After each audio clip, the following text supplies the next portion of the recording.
आज की कहानी एक ऐसे व्यक्ति की है जिसने यह साबित कर दिया कि ऊंचाइयों तक पहुंचने के लिए सिर्फ एक बड़ी सोच, उद्देश्य पूर्ति के लिए पक्का इरादा और कभी न हार मानने वाले जज्बे की आवश्यकता होती है।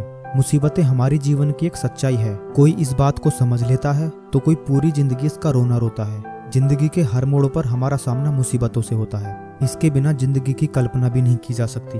आज की हमारी कहानी एक ऐसे शख्स के बारे में है जिसके पास बचपन में दोस्तों के द्वारा दिए गए मुंबई जाकर काम ढूंढने के सुझाव के अलावा कुछ नहीं था। जेब में बिना फूटी कौड़ी के खाली पेट रहना और मुंबई के दादर स्टेशन पर सोने से ज्यादा तकलीफदेह अपनी पिता और भाई के कुछ दिन पहले हुए मौत के सदमे से बाहर आना था। ऐसी परिस्थितियों के बाद भी आज सुदीप दत्ता ने जो सफलता हासिल की है वो आज के युवाओं के लिए सच में बहुत प्रेरणा स्रोत है, जो परिस्थितियों को दोष देकर हार मानकर बैठ जाते हैं। पश्चिम बंगाल के दुर्गापुर से संबंध रखने वाले इस बच्चे के पिता आर्मी में थे। 1971 की जंग में गोलियां लगने के बाद वो अपाहिज हो गए थे और ऐसी स्थिति में बड़ा भाई ही परिवार के लिए एक उम्मीद की किरण था। लेकिन आर्थिक तंगी के चलते परिवार बड़े भाई का इलाज न करवा सका और उसकी मृत्यु हो गई और उनके पिता भी अपने बड़े बेटे की मौत के सदमे में चल बसे। उसकी माँ उस बच्चे के लिए भावनात्मक सहारा जरूर थी, लेकिन उसके ऊपर 4 भाई बहनों की जितनी एक बड़ी जिम्मेदारी भी थी। अपने परिवार की जिम्मेदारी अब उसके ऊपर थी।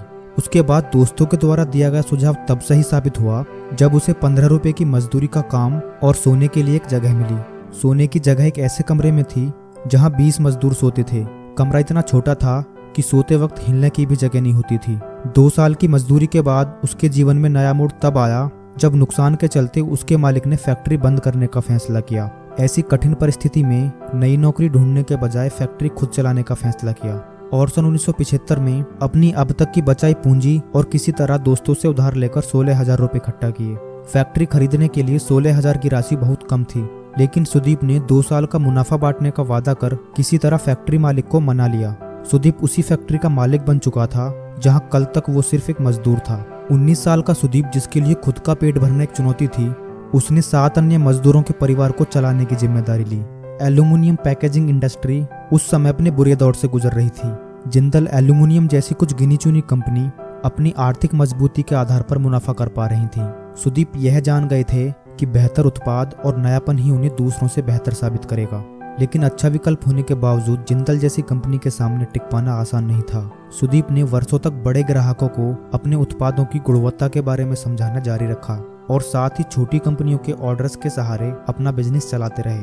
उनकी मेहनत तब रंग लाई जब उन्हें सन फार्मा, सिप्ला और नेस्ले जैसी बड़ी कंपनियों से ऑर्डर मिलने शुरू हो गए। सुदीप ने सफलता का स्वाद चखा ही था, लेकिन उन्हें आने वाली चुनौतियों का बिल्कुल अंदेशा नहीं था। उद्योग जगत के वैश्विक दिग्गज अनिल अग्रवाल ने इंडिया फॉयल नामक बंद पड़ी कंपनी खरीदकर पैकेजिंग क्षेत्र में कदम रखा। अनिल अग्रवाल और उनका वेदांत ग्रुप विश्व के चुनिंदा बड़ी कंपनियों में से एक रहे हैं और उनके सामने टिक पाना भी नामुमकिन सा लक्ष्य था। लेकिन वेदांत जैसी कंपनी से अप्रभावित रहकर सुदीप ने अपने उत्पादों को बेहतर बनाना जारी रखा और आखिरकार वेदांत समूह को सुदीप की दृढ़ता के सामने घुटने टेकने पड़े और इंडिया फॉयल कंपनी को सुदीप को ही बेचना पड़ा। इस डील के बाद वेदांत समूह पैकेजिंग इंडस्ट्री से हमेशा के लिए विदा हो गई। इस उपलब्धि के बाद सुदीप ने अपनी कंपनी को तेजी से आगे बढ़ाया और फार्मा कंपनियों के बीच अपनी एक पहचान बनाई।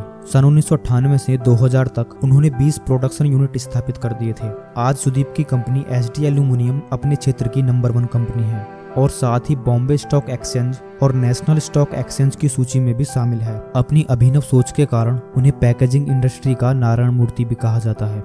आज सुदीप की कंपनी एसडी एल्यूमिनियम का मार्केट कैंप 1600 करोड़ रुपए से भी ज्यादा का है।